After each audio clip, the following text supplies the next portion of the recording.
A very good morning. I'm Dr. Shishinder. I thank for the organizer for the first international conference on optimization and application, the 7th edition of ICOA 2021, to be conducted on 19th and 20th May, Germany. My presentation of the paper ID is 17, and the title of the paper is Deep Learning Frequent Pattern Mining on Static Semi-Structured Data Streams for Inferring Fast, Speed and Complex Data Stream. Abstract. This paper illustrates the deep learning semi-structure of tree miner of data streams algorithm focused on frequent mining used in data streams on semi-structured data. In the target time, the algorithm obtains a frequent pattern. The semi-structured data miner of data stream algorithm can handle sliding window, use the time alternations model to minimize the history of data on the mining process relative to the traditional algorithm. The following concept of inclusion and exclusion consideration at the same time and the full real-time mining operations and its effective. Introduction. This paper suggests the SSDMDS semi-structured tree miner of data streams. The structured source of data in semi-structure also use the pattern mining algorithm to boost the static semi-structured data CITC miner orthodox pattern mining algorithm. First of all for semi-structured result, a modern sliding glass which has held repeat pattern in adding or removing algorithm to the sliding panel is also muted by data source and formed data stream.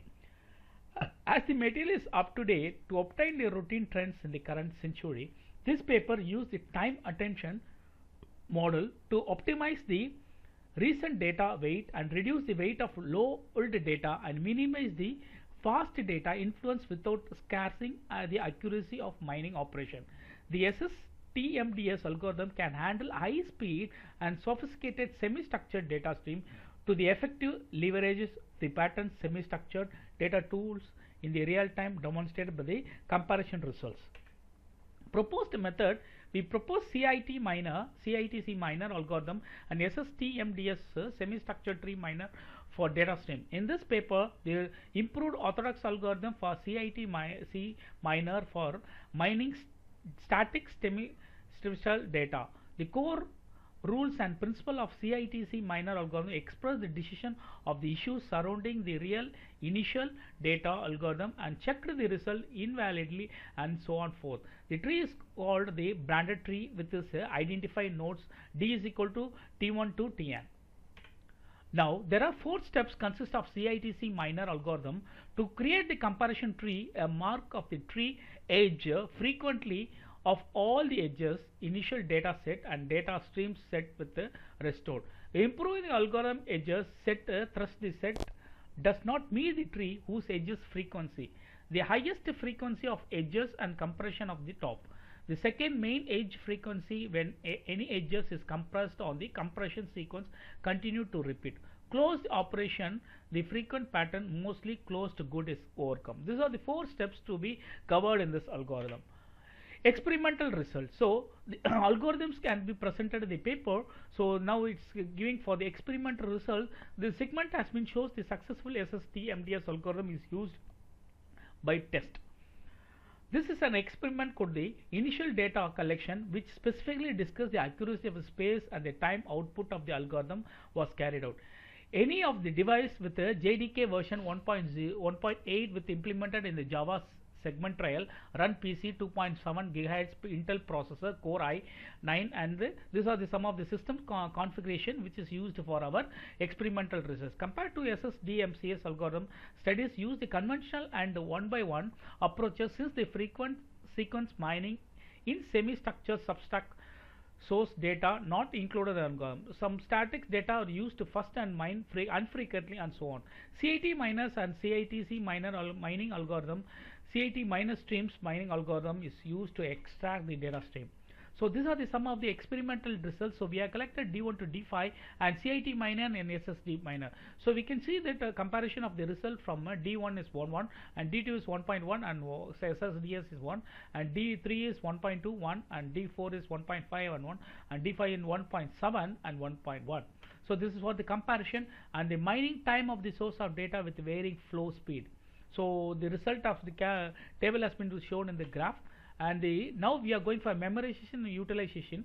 D1 to D5. So we are CIT minus takes out 2000 and SDS to so D2 is 4000, 2500, D3 is 6000 and 3000, D5 is 8000 and 4000, D5 is 10,000 and 5000. So this is the comparative result used in the memory rate. Now the comparator of the result can be shown in the graph with the memory usage. Finally, conclusion: this paper daily patterns use SSDS mining algorithm focus on the data mining in semi-structured data areas and data source. This is a CIT miner algorithm augmented by the algorithm, and the time attention model has been built to ensure that the production is timely. SSTMDS algorithm can effectively improve the mining related to traditional mining algorithm, productively reducing the device usage and executing the mining operation successfully. Now, these are some of the references which we are collected for this paper, and thank you for the opportunity. Good evening, ladies and gentlemen. My name is Amina Sharaf. I am a PhD student at the National School of Applied Sciences, Ibn Tufayl University in Kenitra, Morocco. In today's presentation, as you can see from this first slide, my topic is Proposed Access Control Architecture based on fog computing for IoT environment. My presentation is divided into four main parts. First, I will talk you about distributed cloud system, the evolution from the cloud to distributed cloud, with a comparison of both technologies, edge and fog computing. Then I'm going to present how we have integrated the fog layer into the IoT architecture and which challenges make it difficult to deploy successfully. Last but not least, I will present different approaches for IoT security, especially access control. Finally, I will conclude by showing you our access control approach for IoT-based system using the XACML language. The Internet of Things called IoT is influencing our lifestyle from the way we react to the way we behave. IoT is a giant network, enables the high connectivity of intelligent objects or devices. The interconnection of these devices enables IoT applications to expand automation to our daily life. On the other hand, companies such as Amazon and Google have extended the adoption of cloud computing to provide services over the internet, gaining both economic and technical benefits. Today, fog and edge computing have been emerged recently as parts of cloud computing paradigm that impacted significantly the IT industry. However, without appropriate security and privacy solutions designed for such distributed cloud, this revolutionary of computing paradigm could become a huge failure. In fact, the need for effective security is still critical, and today, due to the increasing number of attacks, manufacturers need to improve the security of their devices and adopt best practices as well as an approach of security by design on IoT devices in order to ensure protection in various activities.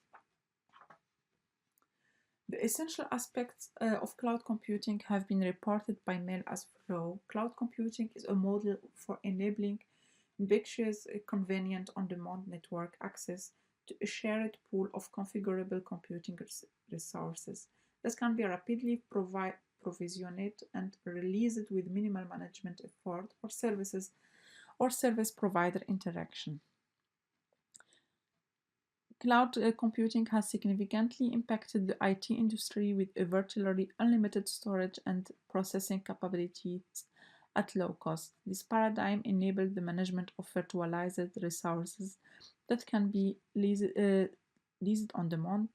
However, even if cloud computing is capable of holding large amounts of data, there is still a significant effort to be made to improve latency due to real-time services and high traffic volumes generated by the huge number of the devices.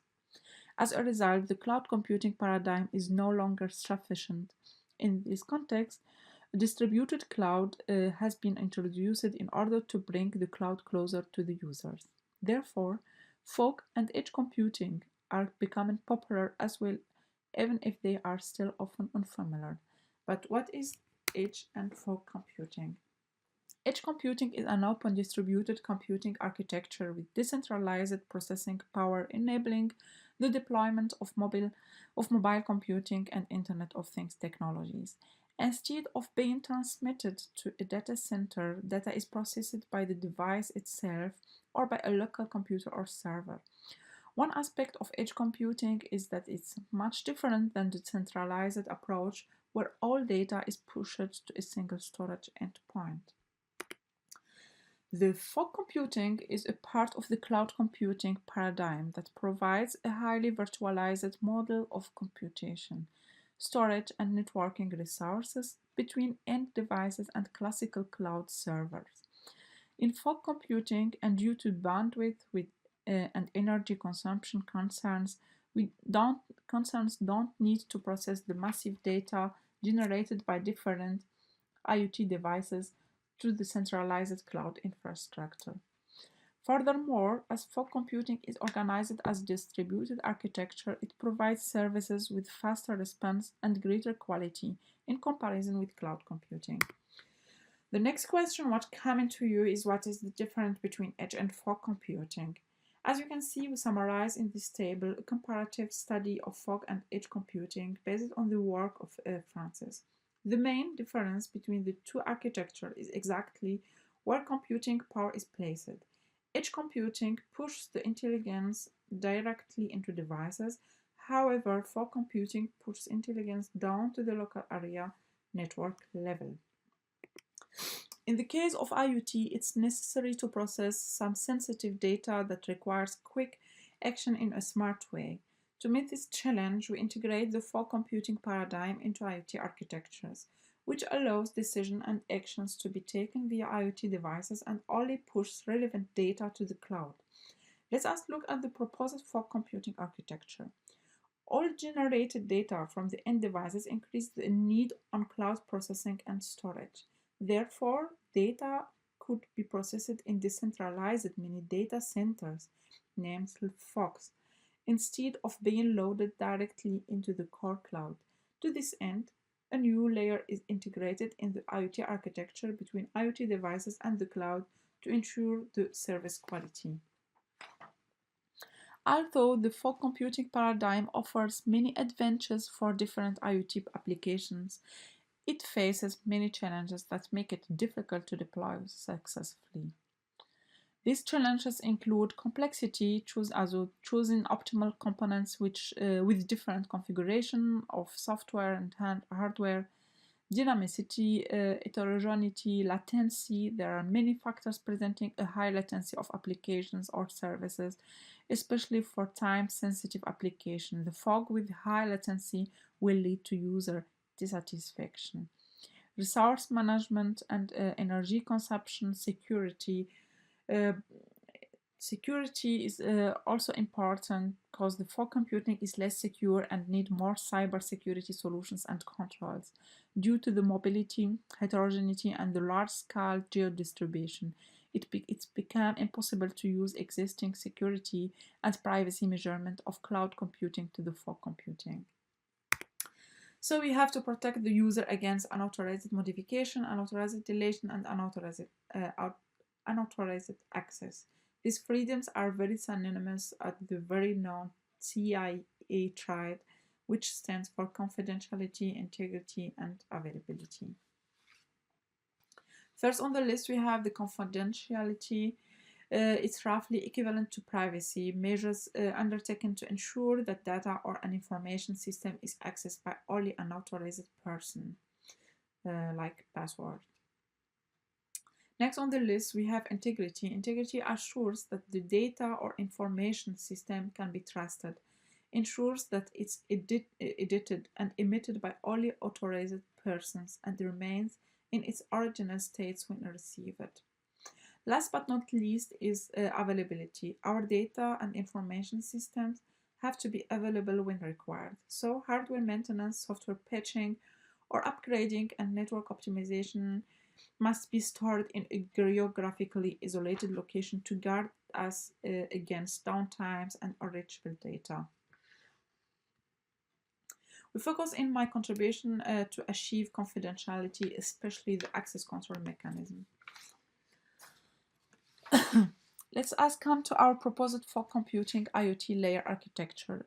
There is no single architectural design that's out there which is agreed universally, because each company, each organization, each user for that matter has different requirements, and when we look down to it, we can break it down to a simple 5-level architectures wherein we have a devices client layer is the count perception layer with various connected things that generate real-time information. These things may be any device able to interact with the environment through gateways such as sensor actuators. Once this is done, I'm going to pass this information to the gateway layer, our network layer. Aims to detect and manage connection of different devices on the networks. Also, the gateway layer is an important element for translating information between both client and server device layers. The server device layers provides visibility and control across all connected equipment. Our fog layer consists of a network equipment such as routers, local servers, or bridges. This layer is able to distribute computing, storage, and control, and also networking functions to reduce the processing services between end devices and the cloud. The last layer is the cloud layer. It's accessible anytime and from anywhere. The main objective is to enable robust IoT applications by consolidating computing and storage platform using powerful servers and database. The communication between the previous layers is ensured via different technical communications models. In the next slide, we will show how we integrate ZACML in a novel access control architecture based on fog computing for IoT systems in different cases. Let us come to our proposed approach.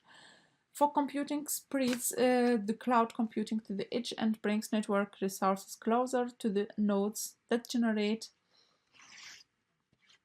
data residing in the lower layer of the IoT architecture. Therefore, in order to manage users' access requests, we assign a ZACML module to each component of our computing architecture. First, I would like to define what ZACML means. ZACML, Extensible Access Control Markup Language, is an XML-based language for access control that provides two-way communications for the request and response of an access request. Some of the reason why ZACML is considered one of the most promising policy language dealing with dynamic and complex systems is that ZACML uses a standard policy language which can be deployed on different platforms. It's powerful because it supports a wide diversity of data types, functions, and rules. The different ways to apply ZACML policies is shown in the figure. We have case A. In the device-to-fog communication model, the intelligent objects communicate only with their fog, which provides interfaces to access data, fog services, and also the services of the core cloud. In this model, the ZACML will be at the fog level, and in its case, the fog is responsible to apply the access control list. Case B, in the device-to-server communication model, the ZACML is already positioned at the fog level, but this time, the access control list is applied by an intermediary server between the device and the fog. Case C, in the device-to-server communication model, in this case, the intermediate server contains the ZACML and executes also the access control list. Case D, in the device-to-gateway communication model, a gateway is added to our architecture at the network layer level to allow communication between the different users. Therefore, the gateway contains both ZACML as well as the access control list, and the role of the server in this case is the transformation of data to the gateway. And that brings me to the end of my presentation. Let me give you a summary of what I've been talking about over the last 10 minutes.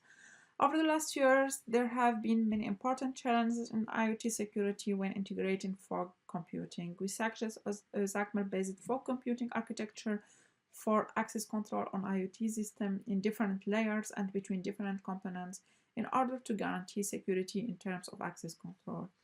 We plan in the future works to develop our proposed architecture in a distributed cloud system for real IoT systems, such as smart home systems. Thank you for listening. I will be glad to answer any question you might have.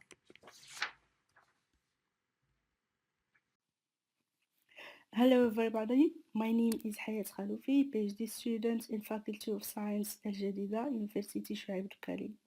I'm very grateful today to participate in this virtual session and present our work titled Risk Assessment of SQL Injection, an Experimental Study. I'd like to give you a brief outline of our presentation. Firstly, we will start with an introduction.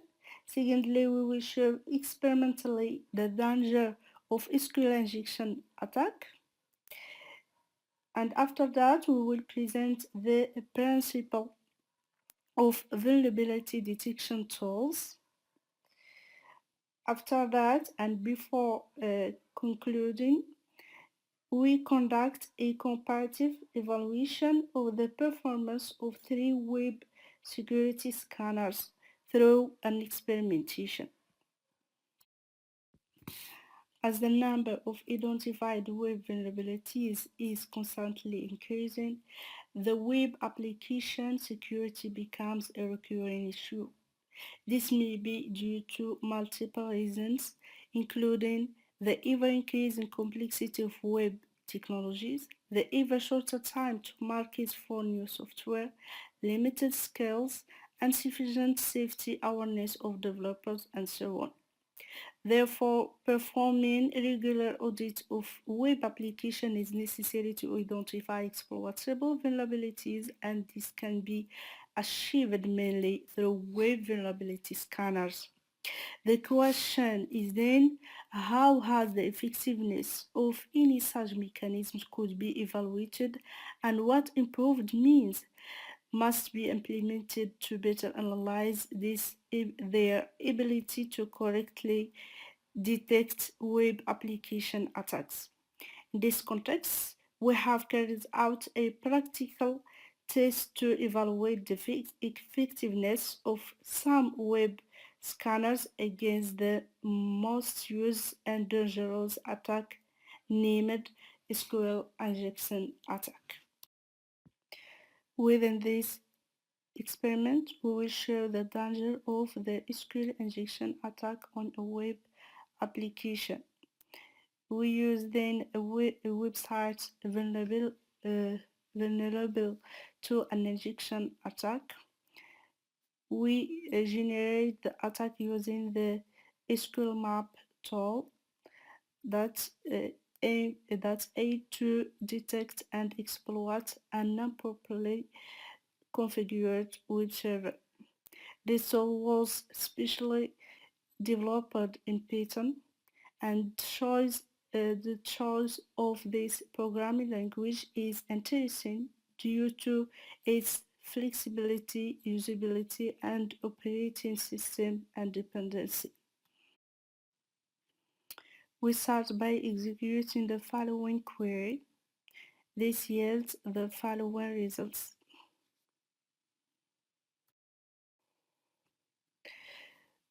Note that this application contains 2 databases, information schema and CR2Mat.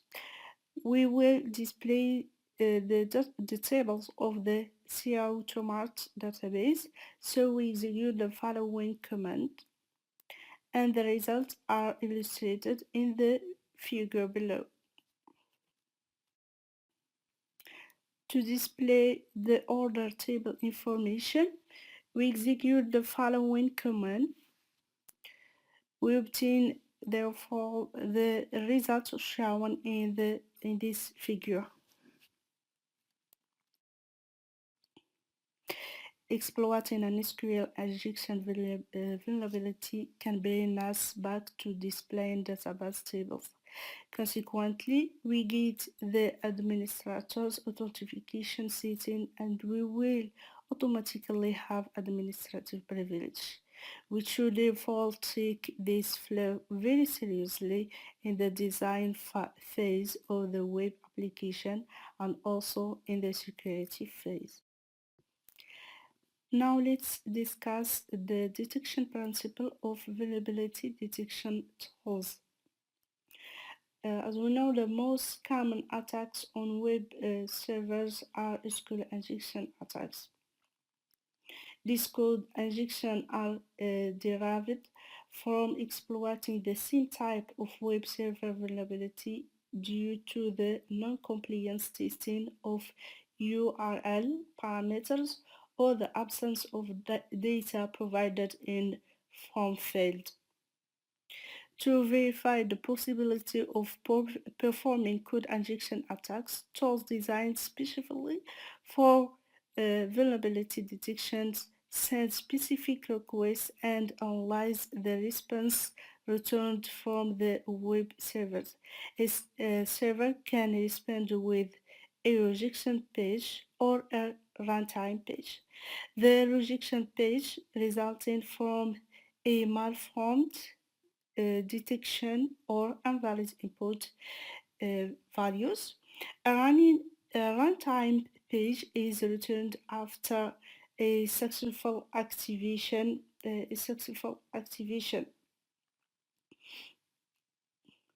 It can correspond either to the normal scenario in the case of a legitimate website use or to a diversion of its execution through a successful exploitation of a code injection. So in order to identify website vulnerabilities, vulnerability detection tools submit queries to the web site containing inaccurate and or non-compliant data typically corresponded to potential attacks. They analyze a response to identify execution pages. In this case, the corresponding page is considered vulnerable. This is how these tools detect a non-compliant system of parameters.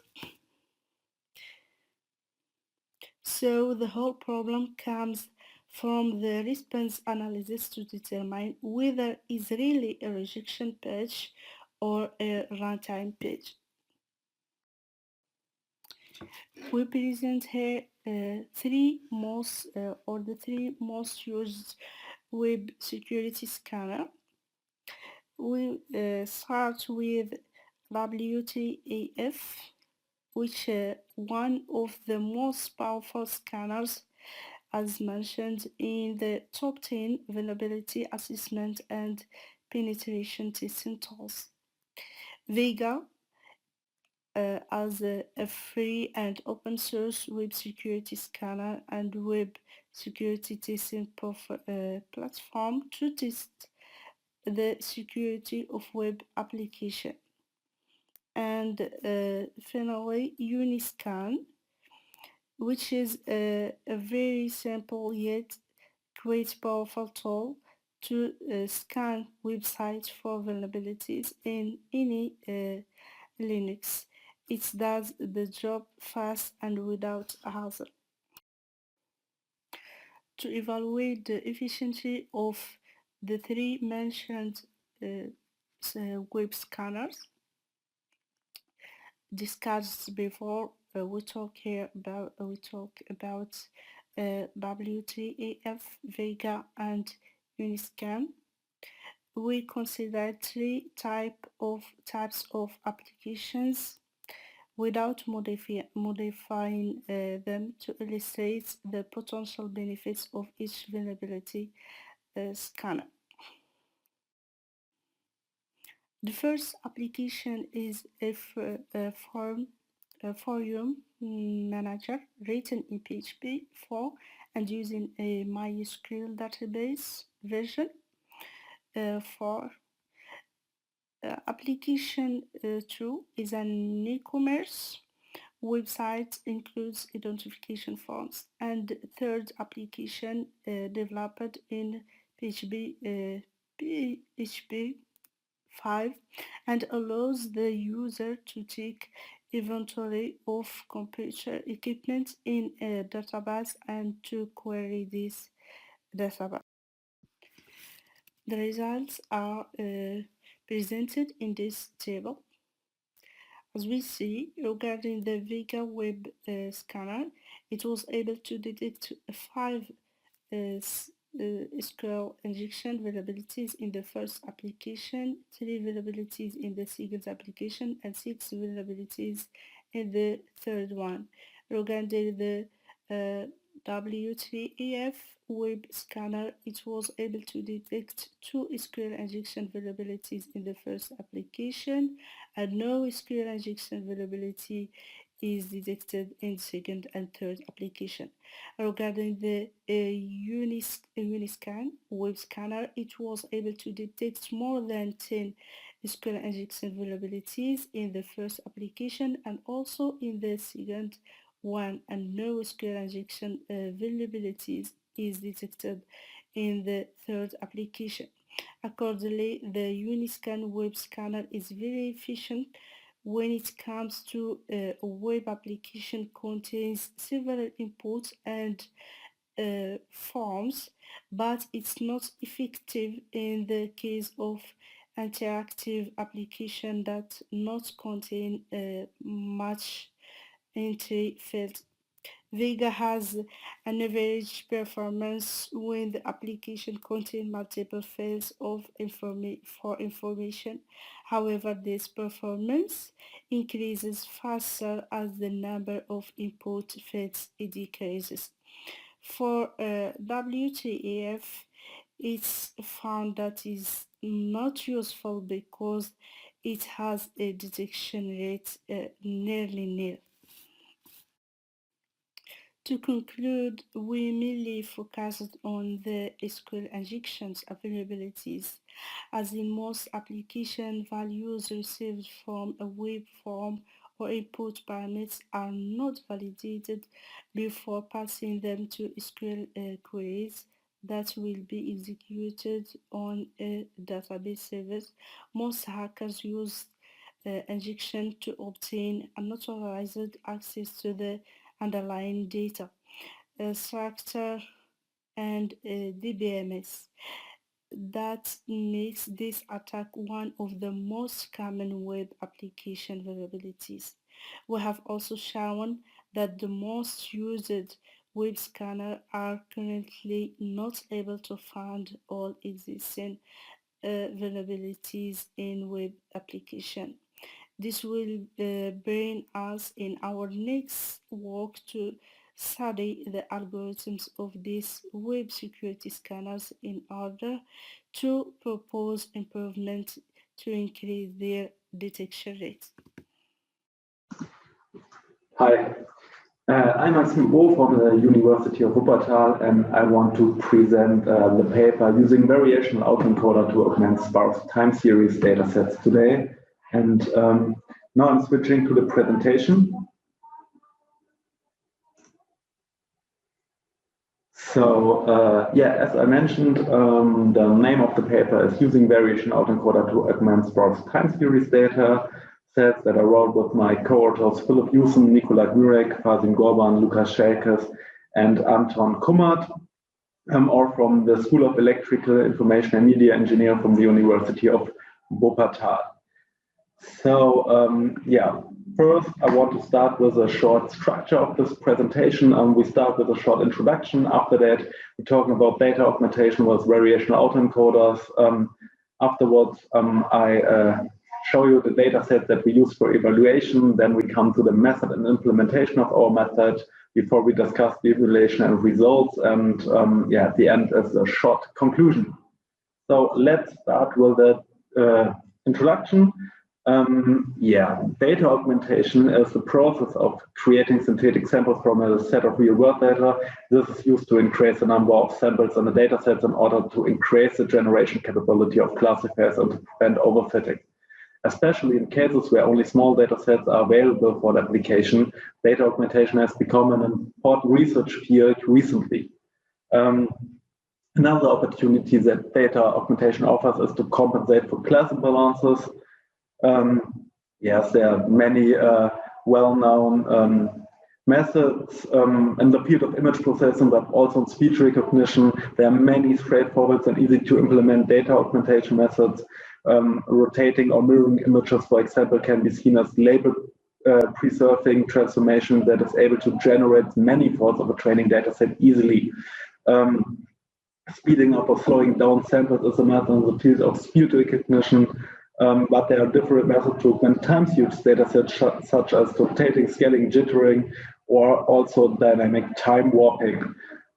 So in this paper, we have the scope using a variational autoencoder to generate synthetic examples of time series data. And this way, by providing a trace amount of training data, we aim to achieve better classification performance results of a model. So data augmentation using a variational autoencoder. The variational autoencoder was proposed by Kingma and Welling as a combination of neural network-based inference model and a neural network-based generative model for generative modeling and representation learning. The encoder in a variational model is denoted as a QS element from Z and X and approximates the true posterior distribution with input and hidden representation. You can see an example of a model from a variational outcome here in the middle of the slide. A decoder method denoted as a PS element from X and Z takes sample from the latent space as input and outputs parameters to the data probability distribution. In addition, the reconstruction term, the Kullback-Leibler divergence, KL divergence, is used the loss function to have approximate posterior distribution close to the unknown true posterior. So after the variational autoencoder is trained, synthetic samples can be generated by sampling latent codes from the latent space and feeding them into the decoder network. Small training sets can be augmented with these synthetic examples to increase classification performance or tackle the problem of class imbalances. So to prove you can see here two examples.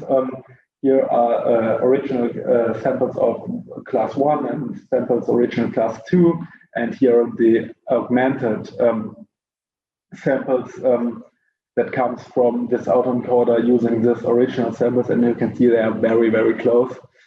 So to prove the functionality of data augmentation using the variational autoencoder, we have selected 9 different data sets with time series data from the UCL time series classification archive. So augmented training sets containing synthetic samples of different manifolds are used for training using simple standard algorithms and compared to baseline experiments, but more afterwards. So here are the key facts for the data sets used for evaluation. We have 9 data sets from, as I said, from the UCL time series classification archive. That's a big archive from the UC Riverside. Where you can find, I think, 128 time series data sets from different categories, and I can recommend it. And we selected 9 data sets by distinguished a number of classics: size training data set, size test data, and the sample length. You can see here our 9 data sets: ECG 200, ECG 5000, 2-lead ECG, Starlight Curve, Sony, iBot Robot Surface, Mode Strain, Gunpoint, Inline Skate, and UWave Virtual Library X. Different classes, we have the UWave Virtual Library X with 8 classes, or the ECG China with just 2. We have data sets with a few training samples like 2-lead ECG with only 23, or big training data sets like Starlight Curve with 1000 training data, same for test data. And as well for the sample lengths, we got very short time series like the 2-lead ECG with only 82 sample lengths, or very long time series from the inline skate maybe with 1882. So it differs a lot, and so hopefully we get a meaningful evaluation. Now we come into the method and implementation. And for our experiments, both encoder and decoder network have been implemented with TensorFlow using fully connected layers with relay activation. So a time series is fed into the encoder network that returns a multivariate normal distribution with parameters that are derived from the last hidden layer. The variance is parameterized as non-negative by using soft plus activation.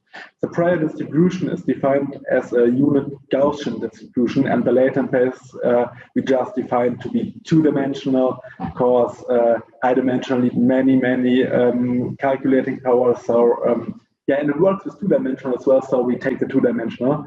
The symmetrically built decoder network takes a two-dimensional sample from the latent space's input, which is propagated through the network's hidden layers of the same size, and the encoder network and outputs to a Bernoulli distribution. We're using the Adam optimizer, and we're using samples for training set as manifolds 2, 5, and 10 are drawn from the latent space after 100 epochs of training and fed into the decoder network in order to augment the original training data. As a result, an augmented training set is n times the size of the original training set, while containing the original training set itself plus synthetic training samples of n minus 1 times the size of the original training set. So the test data sets are kept untouched. Yes. For UCR training dataset, the variational autoencoder is trained separately for each class, so it generates only time series that it has learned from being trained with one class. Afterwards, the training data, afterwards the generated sample as well as the original training data are concatenated into the final augmented training sets. The proportions of the class are kept the same, and the augmented training set as each of the class data set is same as n parameters. 3 variational models have been used in the experiments where they differ in number of hidden layers and the encoder and decoder networks. You can description you can count here. Yeah, as I said, it differs in the number of neurons and number of hidden layers and stuff like that. Yes. We got 3 different models, and yeah, for each UCR dataset tested, 3 augmented datasets with a multiplication number of n/2, n/5, and n/10 are classified using a k-nearest neighbor and a support vector machine classifier and compared against the baseline results in terms of accuracy and F1 score. So for evaluation, we selected the 2 well-known classifiers that I mentioned before, KNN and SVM. So we choose this classifiers for their widespread application in knowledge discovery and industry. So in the first step, we use these classifiers to create a benchmark result in the accuracy and F1 score. Then we use the variation explained in sec that I've explained before, and to augment the data sets used for evaluation. So now we can here see the evaluation results for the KNN classifier, and yeah, with the augmented data set, improvements can be achieved for the most tests using the KNN as a classifier. You can see that with n/5 or n/10, the best results could be achieved, and n/2 drops in comparison. This observation was made for all 3 architectures used, and for 4 datasets, Dialog, Sony, Albert Roberts, Silver, Stanford, and Inletgate, the results and accuracy of answers could be increased in every experiment. So regarding the differing characteristics of the dataset, it could be noted that the sample length does not seem to have any influence on the basic functionality of variation autoencoders as a data augmentation method for the KNN. When we compare the results of different architectures, it is notable that architecture 1 provides the best results for 5 out of 9 datasets. But also with architecture 3 and 4, 2 and 3, the best results were achieved with n/10, and they also provide good results. So overall, it can be concluded that the training data sets enriched with synthetic samples generated by the variational autoencoder achieved good results compared to benchmark results. Now we're coming to the support vector machine, and it can be stated that very good results could be achieved with a support vector machine. The results of the enriched dataset could outperform the benchmark results in almost all cases. Only for the UF dataset, the benchmark result, you can see it here, was not reached in 3 experiments. So it can be seen that very good results were achieved for n/5 and n/10, same as KNN, but and n/2 is falling off. This confirms the observation that we made with the k-nearest neighbor algorithm. So in general, for both the KNN and the SOM, an improvement could be achieved in most cases with the augmented data sets and is therefore recommendable for application. But yeah, as I said, the best number is n/10 or n/5. And yeah, we have to implement it carefully and monitor the results closely.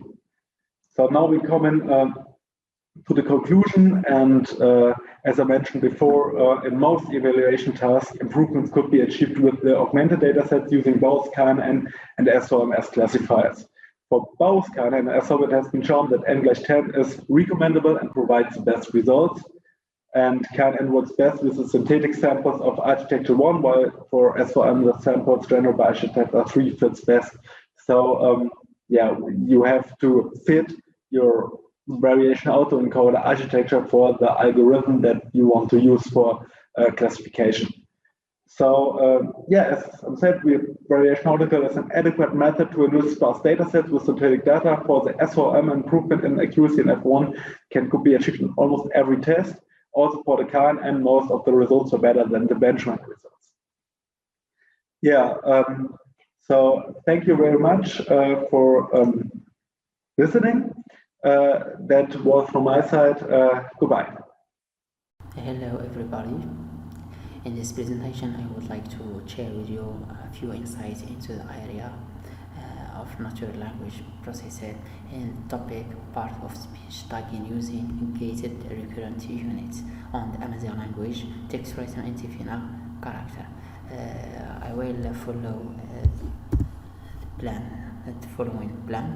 I will introduce this topic and talking about linguistic background. I will describe the algorithm using in this study, and I will finish it by a conclusion. Part of speech tagging is the process of assigning a part of speech marker to each word in an input text. The input to tagging algorithm is a sequence of words and a tag set, and output is a sequence of tag. We present some example of tag set. We have many classes, for example, a noun and verb and pronoun and adjective. And for each class, we find many subclasses. For example, human noun, proper noun, and for verb we have a past form and participle. And for pronoun we have a personal pronoun and possessive pronoun. We will apply this study on the Amazigh language, that is the second Moroccan language, considered as a prominent constituent of the Moroccan culture, and this by its richness and originality. It is written from left to right and contains 33 graphisms, which correspond to 27 consonants and 2 semi-consonants, 3 full vowel and 1 neutron vowel. One of Amazigh part of speech tagging challenge is ambiguity. Same surface form may be tagged with a different part of speech tag, depending on how it has been used in sentence. For example, the word ugly may have many. For example, first is a verb in negative perfective, that means do not exist, and second is a noun, it refers a kinship noun, that means my daughter. Second example is the word agadir, can be take the meaning of a human noun, that means a wall, and like as a proper noun, that means a Moroccan city. Now I will describe the algorithm using in this study. I will start by recurrent neural network. The recurrent neural network are designed to work with sequential data that can be in form of text, audio, and video, etc. The RNN uses the previous information in sequence to produce the current output. To understand this better, I'm taking an example sentence: Ida urba stinmel. At time T0, at first step is to feed the word Ida into the network. The RNN produces an output at time T1. Then at the next step we feed the word urba and the activation value from the previous step. Now the RNN has information of both words Ida and urba, and this process goes on All words and sentences are given input. At last step, the RNN has information about all the previous words. Let's look at architecture of the RNN unit. It takes input from the previous state and current input. Here, a parabolic tangent function is the activation function state of the parabolic tangent function. We can use other activation function as well. RNNs face short-term memory problem. It is caused due to vanishing gradient problem. As RNN process more steps, it suffers from vanishing gradient more than other neural networks. But what is the vanishing gradient problems? In RNN to train the network, you backpropagate through time. At each step, the gradient is calculated. The gradient is used to update weight in the network. If the effect of the previous layer on the current layer is small, then the gradient value will be small, and vice versa. If the gradient of the previous layer is smaller, then the gradient of the current layer will be even smaller. This makes the gradient exponentially shrink down as we backpropagate. Smaller gradient means it will not affect the weight updating. Due to this, the network does not learn the effect on earlier inputs, thus causing short-term memory problems. Now I will give you an example to understand the wheel vanishing problem and given the proposed solution to solve it. If we have a sentence which contains several sequences of information, for example, the people who live in street 2 and make cash and hit the boy X bad. At the ending of the sentence, if we need to predict the word X, that we have two choices, the word is or are. The network has to remember the starting word, the PayPal. If we try the vanilla RNN, the problem found is that RNN forget all the previous information. It remembers just the last word in sentences. The boy X bad. Then he will predict that X is significant word is, and that is wrong. The right answer and correct answer is that the word X signifies the word R. So the model is bad to predict. To overcome this problem, two specialized versions of RNN were created. There are LSTM, long short-term memory, and GRU, gate recurrent unit. So LSTMs and GRU make use of memory cell to store the activation value of the previous word in the long sequence. The workflow of the GRU is the same as RNN, but the difference is in the operation inside the GRU unit. Let's see the architecture of it. Inside GRU, it has two gates, resist gate and update gate. Gates are nothing but a neural network. Each gate has its own weights and bases.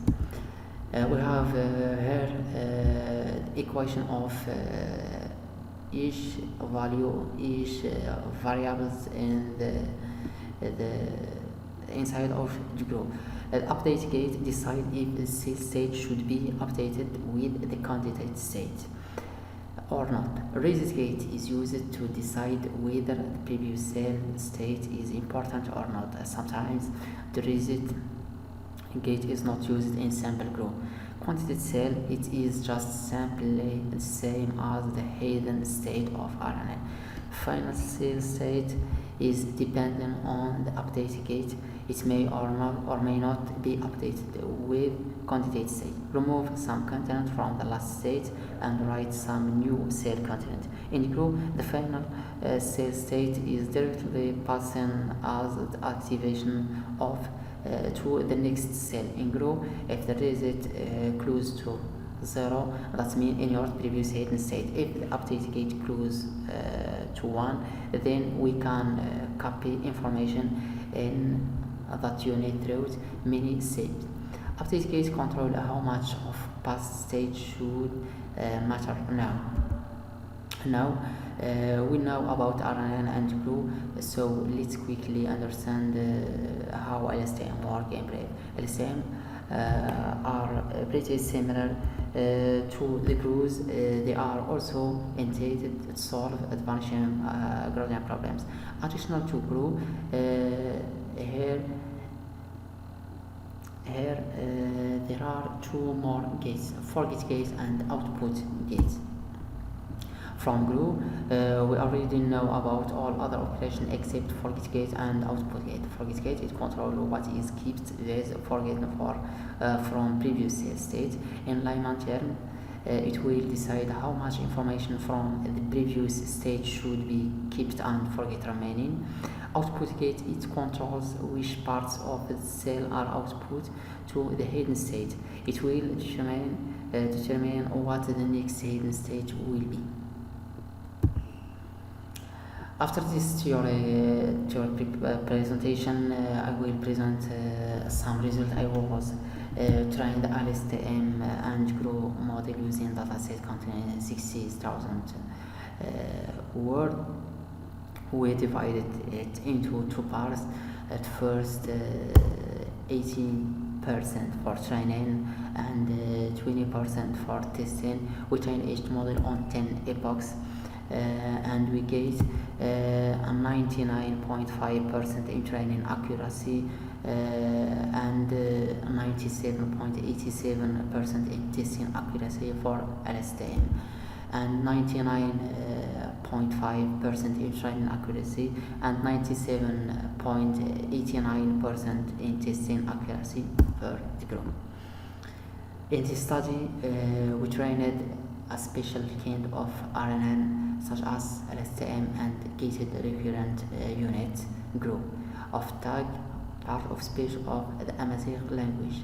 The results show that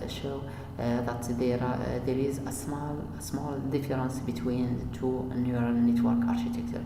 While LSTM has a 97.87% accuracy, with GLUE we obtained 97.89%. When the volume of data increased, both models give more results that are successful. However, in terms of training the model, the two models are fast to train and run. As a perspective, we will use some other algorithm to target and other proposed approach to target Amazigh language sentences. And thanks for your attention. Hello everyone and welcome to my presentation. And first, I would like to thank the organizing committee for this event. I hope that you are safe and in good health. I am very happy to be with you and to share my work titled A Comparison Between PLSR, SVMR and NARCS Network for the Man Treatment Day Prediction based on multi-sensor system. Presented by me, Ali Amqor, and supervised by Professor Nortil Barbari and Professor Kamal Maidar. We will start the presentation with the plan of this work. Firstly, we will start with an introduction. After, we will present some traditional food analysis instruments. After, we will give a definition of the multi-sensor system tool and its operating principle. We will also see our realization and the results obtained by starting with raw signal, futures extraction, PLSR regression, SVM regression, NARCS network. Finally, we will close this presentation with a conclusion and perspective. For the introduction, nowadays farmers use insecticides to protect their crops and meet growing market demand. The intensity of the use of pesticides in the world leads to more than 3 million cases of poisoning per year. Monitoring food quality needs sophisticated chemical instruments. However, these methods are boring and require expensive instruments as well as long response time. The multi-sensor system is another alternative that is widely used to monitoring food quality. In the present work, the objective is to compare the effectiveness of machine learning algorithms to predict with high precision the man treatment day. Here we present some traditional food analysis instruments.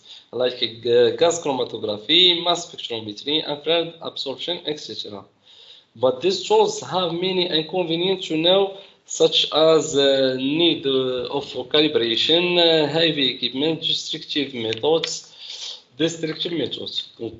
Well, to simplify the task of food analysis, another alternative that is widely used is the multi-sensor system.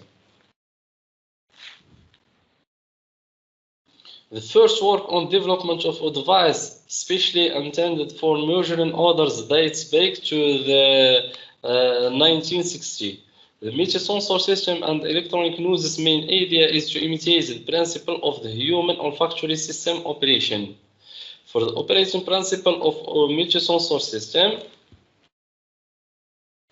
the process of recognizing odors in humans involves ascent of the odor through the nose. The neurons transform information to the brain in the form of an electrical flow, and the human being identifies the nature of the odor.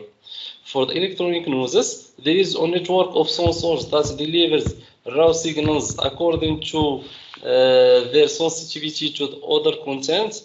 This signal require processing thanks to machine learning algorithms. The nature of the odor is recognized. The measurement for the measurement process consists of a fan, a sample chamber, a sensor chamber, an acquisition card, and a laptop. For the measurement process, the main sample are placed in the sample chamber from it undergoes an airflow emitted by the fan for 8 minutes. The airflow provided with the volatile organic component of the mat will then be channeled to the sensor chamber. The reaction of the sensor is recorded using an acquisition card and LabVIEW software. For our realization, our tool is constituted of sensors array, stabilized supply, adaptation and protection card, data acquisition card, database creation program in LabVIEW. For the result, here we have sensor response from our experiments that we took a weight of 5 grams freshly picked mint from treated mint. By observing the figures, it was noted that we can extract characteristics that can help us to define the day of treatment. For example, the maximum value, surface, the stabilized value, etc. The resulting dataset is composed of 9 columns, the responses from sensors multiplied by 3 main characteristics, and 70 rows, 5 samples multiplied by 2 types of mint, multiplied by 7 numbers of days. To identify the main treatment day, we will use the machine learning algorithms, especially those of the regression. The first algorithm tested was PLS regression.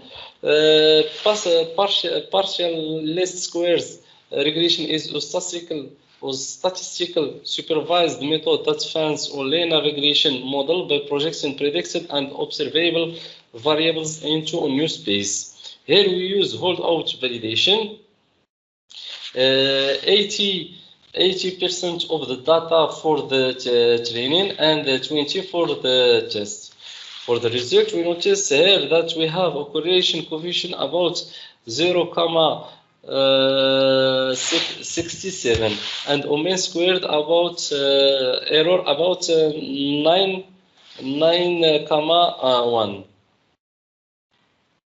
For the SVM result, the simple vector machine regression method is a supervised technique. In the SVM regression, the training datasets includes predictor variables and observed reference values. The goal is to find a function b which divided from y by a value not greater than epsilon for each learning point x, and sometimes as flat as possible. For SVM regression, 5-fold cross validation was used. Here we have a correlation coefficient about 0.82 and mean square error about 1.4. A result that is better than those of PLSR. For the NURBS network is a recurrent dynamic artificial neural network in which the input layer receives the feedback from the output neuron. Hold-out validation was used. 70% for the data for the training, and the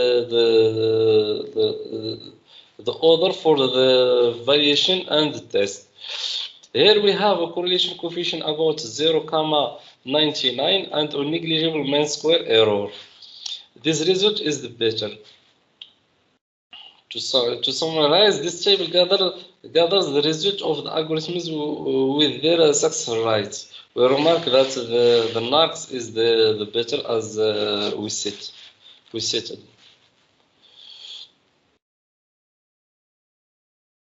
In the end, the right choice of the appropriate machine learning algorithm could give the possibility to predict the mean treatment day with great precision. The correlation coefficient can reach 0.99 as in the case of the NURBS network. Additional work is desired to improve the NURBS network to achieve the best result. Thank you for your attention.